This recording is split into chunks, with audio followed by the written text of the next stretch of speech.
I have a 2.5-year-old son. I'm with him all day, every day, so I'm tie-tie. So all day, every day, I just daydream about doing cocaine. I do. It would make me a better dad. It would. I'd be like, fucking cars? Yeah, let's go. Is this one a pullback? It's a pullback? I wish I could do cocaine. I guess I could. It's not like court ordered. You know what I mean? I'm just 36. I used to do coke when my body was young enough to withstand that type of punishment. But now at this age, if I did a bump of coke right now at 36 years old, I'd be like, this is the one. Every valve in my heart would just be like, I don't know, I'm tired, you know? Coffee's not cutting the mustard. Doesn't stop me from drinking it. I pound coffee all day, every day, constantly drink coffee. I'm never awake, but I am pumping with anxiety. Just have constant unwanted thought after unwanted thought. Then all of those thoughts have separate thoughts calling them gay. It's an incredibly confusing time. I'll ask you guys, by round of applause, who here drinks coffee? All right. Quite a few. By round of applause, who here does it work for? Isn't that amazing? We all drink it. It doesn't work. Coffee is the Johnson & Johnson vaccine of drinks. It is. It has an incredibly low efficacy rate. But for whatever reason, we're all still lining up. I know, you know, that's just powerful PR. It is. It's dishonest. Big coffee spending them bucks. But it's powerful, right? I guess cocaine has some pretty dishonest PR as well, right? Cocaine, what is it? It's a sexy drug. That's what my dealers have told me. Like, dude, do a little bit of this, you'll turn into Enrique Iglesias. I've never become a dewy-faced Latin man singing his heart out. I've never been sexy on cocaine. I've never had sex on cocaine. I've told a ton of stories about high school basketball.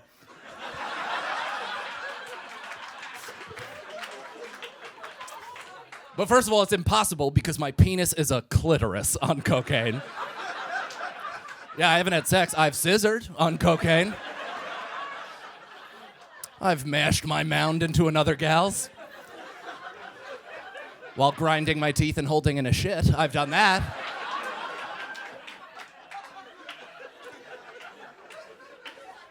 Never quite made it in.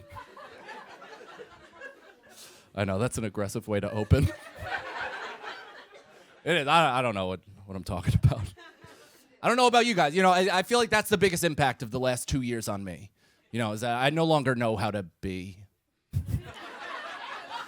Just socially, I don't know how to talk to people. I don't know how to congregate. I'm suffering mentally and emotionally. Thank you. But I'm warning you about it. That's pretty cool. I feel like a lot of people are messed up, right? People are going through it, but not a lot of people are communicating it. I feel like the craziest people right now, the most batshittiest of us all, are the ones that are like, actually, it's been a really productive year. I've read a lot. I've written a lot. I ride the Peloton 4 to 6 times a day, just scream pedaling away from every single negative thought that I've had. It's been a really productive, yeah. I'm like, then why are you crying blood? I don't know, this city also, it's kind of easy to feel like you're losing your mind. You know, there's quite a bit happening out there. Especially now that we're in flux, but I don't know, I think New York will be back, right? We have some financial things in the works. Weed is now legal, I think. Here's the thing, I smoke weed every single day of my life. I have no idea if what I just said is true. It's the worst legalization rollout of all time. I think it's legal. I heard it's legal. There's certainly no physical evidence to support that. I saw on an unverified Instagram account that weed is legal. And honestly, that's good enough for me. Personally, that gives me enough confidence. I'll smoke a blunt on the sidewalk, blow hits at cops as they walk by. It's like, it's a new day, officer. Hope you don't fail your piss test. That's it. Regardless if it's legal, it almost doesn't matter because it's been socially accepted in this city for a long time, right? You walk through a plume of weed smoke, nobody freaks out.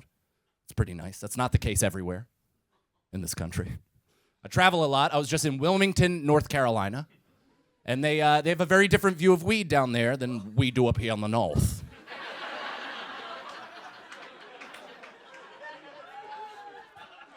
Yeah, I was smoking pot in Wilmington, just a normal day, Thursday, 10:15 a.m. I'm with my buddy, we're smoking, having a good conversation, enjoying the clouds, and people were walking by and giving us looks as if we were shooting heroin while eating each other's assholes. In the middle of town square, like, oh my God, are those two smoking marijuana? Are those boys smoking marijuana? They're doing a Schedule I narcotic. In the middle of the day while I'm walking with my son to the pharmacy to pick up a pain prescription I've been taking since high school. I done can't believe that boy is smoking marijuana. So it's terrifying. Came back up to New York to get safe. It's even scarier here. It's weird, right? It's weird. The legalization timing is odd because they legalized weed in New York City while New York City is at its most terrifying. That's weird timing. They're like, hey, it's a little scary out there. Why don't you smoke this and watch it in IMAX? It's like, oh, okay, cool. This Oculus won't come off. You know, I feel like the parks, they're my favorite part of the city. They're the most beautiful, right? It's a little bit of nature amongst all this industry. It's a cool contrast. Now they are a living, breathing nightmare. All the parks right now are kind of like an outdoor escape room. There's exits everywhere, and I still can't find my way out. I made a mistake. I smoked a joint and walked through Washington Square Park. Yeah, what a Dante's Inferno that place is. Like a true hellscape. There are so many different realities happening in that park. I have no idea which one is the truth. Right? There's like wealthy people, really well-dressed, walking through like they own the place. Then there's a guy riding a unicycle playing the trombone. Then there's like hot NYU kids laying out in the sun, drinking Prosecco, eating cheese, like, this is the greatest city in the world. And just feet away, a dude with 6 open wounds is just leering.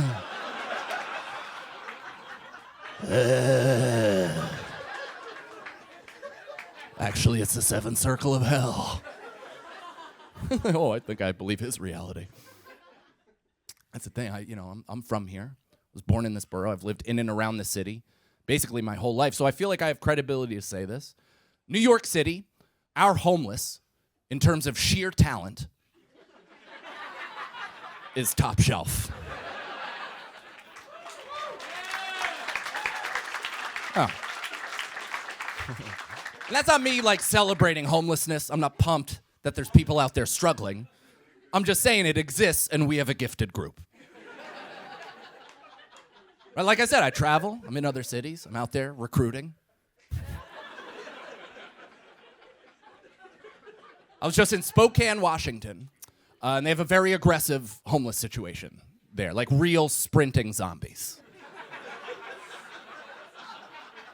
For real, like the movie 28 Days Later, like, ha, ha, run at you, and they're like, let me get $5. You look like you have $5. Let me get $5. Give me $5. And I'm like, but you haven't even done a dance or sang a Broadway medley yet. Do you know where the fuck I'm from? I'm from New York. I just watched Cirque du Soleil on the 6 train.